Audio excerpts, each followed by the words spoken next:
This channel does not promote any violent, harmful, or illegal activities. All content provided by this channel is meant for an educational purpose only. Sandeshkhali BDO অফিসের ছবি আপনাদের দেখাবো। এর আগে আমরা দেখলাম চাকুলিয়া ফারাক্কা, তারপরেও বিডিও অফিসে এভাবে হামলা। কারণ আমরা দেখতে পাচ্ছি যে ছবিটা এসআইয়ের শুনানিতে হয়রানির অভিযোগে প্রতিবাদের নামে বিডিও অফিস ভাঙচুর। ছবিটা দেখুন, এক্সক্লুসিভ আমরা দেখাচ্ছি টিভি9 বাংলায়। সন্দেশখালীর বিডিও অফিসের ছবি দেখছেন। সুপ্রিম কোর্টের নির্দেশের পরেও শুনানি কেন্দ্রে কোথায় রয়েছে নিরাপত্তা? হয়রানির অভিযোগে তাণ্ডব কেন রয়েছে? পুলিশ হাত গুটিয়ে এই প্রশ্ন বারবার উঠছে। পুলিশ প্রশাসন কোথায়?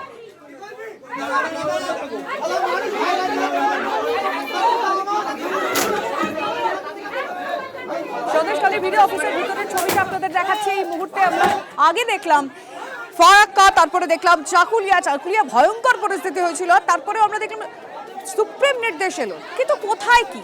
কোথাও কোনো পরিবর্তন নেই। কোথায় পুলিশ প্রশাসনের ভূমিকা? বারবার প্রশ্নগুলো সামনে আসছে। তার মধ্যেই আবারও বিডিও অফিসে হামলা। তিনটে ছবি একই সঙ্গে আমরা রাখছি আপনাদের সামনে।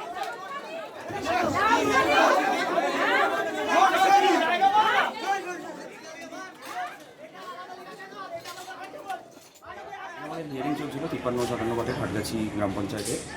তো মানুষ যারা হিয়ারিংয়ে এসেছিলো তাদের মধ্যেই কোনো দুষ্কৃতী নববর্ণ মানুষ হিয়ারিংয়ের সময় ভাঙচুর করেছে। আমার টেবিল থেকে শুরু করে আমার অফিসের কম্পিউটার, এটা আমার মিটিং রুমে রয়েছে, এবং আমাদের হিয়ারিং অফিসার, আমারই নিজস্ব হিয়ারিং ছিল, মাইক্রো অবজারভার ছিল, তাদেরকেও থ্রেট করা হয়েছে। সো কিন্তু আমাদের হিয়ারিং এখন চলছে এবং আমরা আবার লাইন করেছি এবং আমার ঊর্ধ্বতন কর্তৃপক্ষকে জানিয়েছি। আমার থেকে ওসি সাহেবও এসেছিলেন, পুলিশ ফোর্স ছিল, লাইন করে ঠিকভাবেই হিয়ারিং হচ্ছে। কেন ভাঙচুর করলেন? জানি না মানুষের কী হয়েছে। কারা করেছে যদি একটু বলেন। মূলত মানুষ তো আমরা তো চিনি না সেভাবে মানুষকে। 53-57 বুথেরই এরা ছিল, তার মধ্যে কোনো দুষ্কৃতি থাকতে পারে, হিয়ারিংয়ের মধ্যে তারা মিশে এসেছে। আমরা এই মুহূর্তে টেলিফোন লাইনে যোগাযোগ করতে পেরেছি কেন্দ্রীয় শিক্ষা প্রতিমন্ত্রী সুকান্ত মজুমদারের সঙ্গে। সুকান্ত বাবু, ফারাক্কা দেখলাম, চাকুলিয়া দেখলাম, এবার সন্দেশখালীর বিডিও অফিসে হামলা হয়েছে। সুপ্রিম কোর্টের নির্দেশ দেওয়া হলো, তারপরেও আবারও হামলা।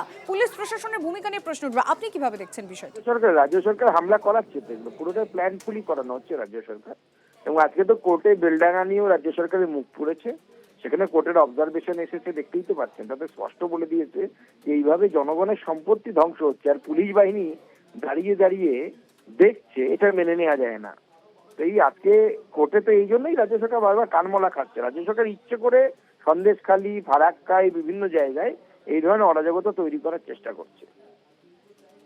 ধন্যবাদ আপনাকে।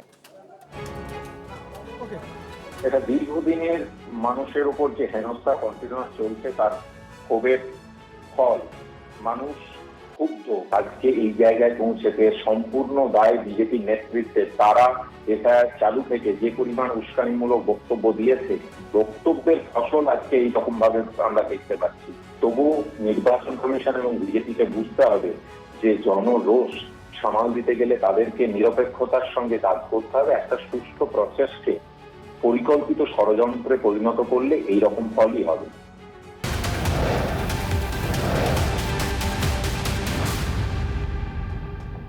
লিমা আপনাদের ফারাক্কার ছবি দেখাচ্ছিল। বিডিও অফিসে তাণ্ডবের পরেও কিন্তু এখনো বেলাগাম ফারাক্কা তৃণমূল বিধায়ক মনিরুল ইসলাম। এবার নির্বাচন কমিশনের মাজা ভেঙে দেওয়ার হুঁশিয়ারি বিধায়কের গলায়। এসআইআর ঠিক মতো নাম হলে, নাম বাদ গেলে আগুন জ্বলবে। ধুক ধুক করে মরার থেকে একেবারে মরা ভালো, উস্কানিমূলক ভাষণ ফারাক্কা তৃণমূল বিধায়কের। এই ঝান্ডা কমছি, ঝান্ডা চলবে না, লাঠিতে ভাঙতে হবে, লাঠিতে। কোমরকে ঢিলা করে দিতে হবে নির্বাচন কমিশনের। মানুষকে নিয়ে ছেলা চালানো করছো, আর তুমি নিরাপত্তা নিয়ে ঘেরাটোপের মধ্যে আছো না। তুমি আকাশে আছো, পাতাল থেকে ছেঁচড়ে বের করবো, পাতাল থেকে বের করবো। আমি শুধু ইশারায় বলবো, 19 তারিখে ফাইনাল লিস্ট বের হবে। তখন কিন্তু যদি সব ঠিকঠাক হয়, আর নচেত দেখবেন চারদিকে আগুনে আগুন জ্বলছে। কিচ্ছু করার নেই, কিচ্ছু করার নেই। এই ধুক ধুক করে মরার চাইতে লড়াই করা মরা আমি মনে করি জীবনের সার্থক। এই আজকে এই এত বড় বড় কথা যে আমাদের এখানে দাঁড়িয়ে শুনতে হচ্ছে, তার জন্য তাই কারা? তার জন্য দায়ী হচ্ছে ডবল কুসুমের এতদিন ধরে যারা বিক্রি বাটকা করেছিলেন দোকান খুলে, যারা বিভিন্ন সময় ডবল কুসুম দেখেছেন, ডবল কুসুম বেচেছেন, ডবল কুসুম মানুষকে খাইয়েছেন, আজকে তারা আক্রান্ত হবেন এবং আক্রমণ তাদের উপরে প্রথমে আসবে। দেবালয়ে আগুন লাগলে না, মানে নগরে আগুন লাগলে না দেবালয়েও বাদ যায়। এটা মানুষকে মনে রাখতে হবে, বাংলাকে মনে রাখতে হবে, বাঙালিকে মনে রাখতে হবে।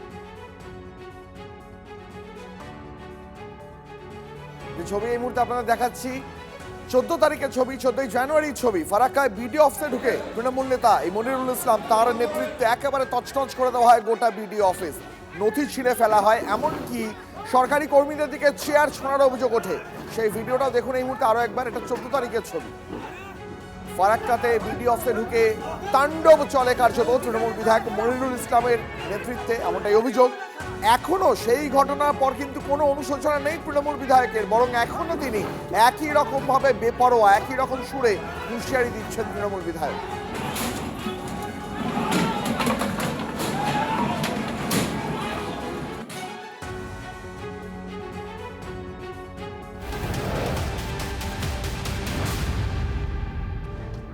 এই মুহূর্তে আরেকটা ছবি দেখাবো আপনাদের, বাসন্তীর ছবি। এসআইআর নিয়ে বিক্ষোভে বাসন্তীতে ব্যাপক উত্তেজনা, শুনানি কেন্দ্রে ভাঙচুর চালালো বিক্ষোভকারীরা। ছবিটা দেখুন, সোনাখালী রাস্তায় টায়ার জ্বালিয়ে অবরোধ বিক্ষোভ, আটকে বাসন্তী ঝড়খালি গদখালি রুটের গাড়ি। আন্দোলনকারীদের সঙ্গে বচসা, হাতাহাতি তৃণমূল প্রধানের। ঘটনাস্থলে বাসন্তী থানার পুলিশ। ছবি দেখাচ্ছে এই মুহূর্তে বাসন্তী কার্যত রণক্ষেত্র, চলছে বাসন্তী। শুনানি কেন্দ্রে ভাঙচুর বিক্ষোভকারীদের, সোনাখালী রাস্তায় টায়ার জ্বালিয়ে অবরোধ বিক্ষোভ। বাসন্তী থেকে ঝড়খালি গদখালি যাওয়ার রুটের গাড়ি একের পর এক আটকে রয়েছে। রাস্তায় আগুন জ্বেলে প্রতিবাদ দেখানো হচ্ছে। দেখুন একবার, কার্যত তাণ্ডব চলছে এই মুহূর্তে। সুপ্রিম নির্দেশিত সার, কোথায় কড়াকড়ি, কোথায় পুলিশি নিরাপত্তা।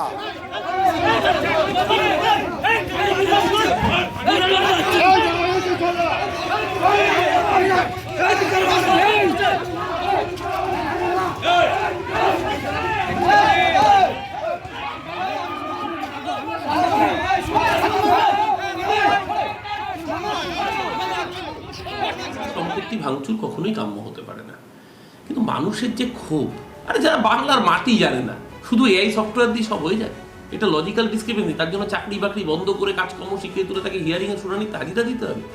এই অপদার্থ নির্বাচন কমিশন, এই অসভ্য বিজেপি, বর্বর বিজেপির কথায় ভোট কাটার জন্য এই যে নারকীয় ষড়যন্ত্র করেছিল, তার ফলে বাংলার 1,36,00,000 মানুষের এই হয়রানি, এর জবাব দিতে হবে নির্বাচন কমিশনকে।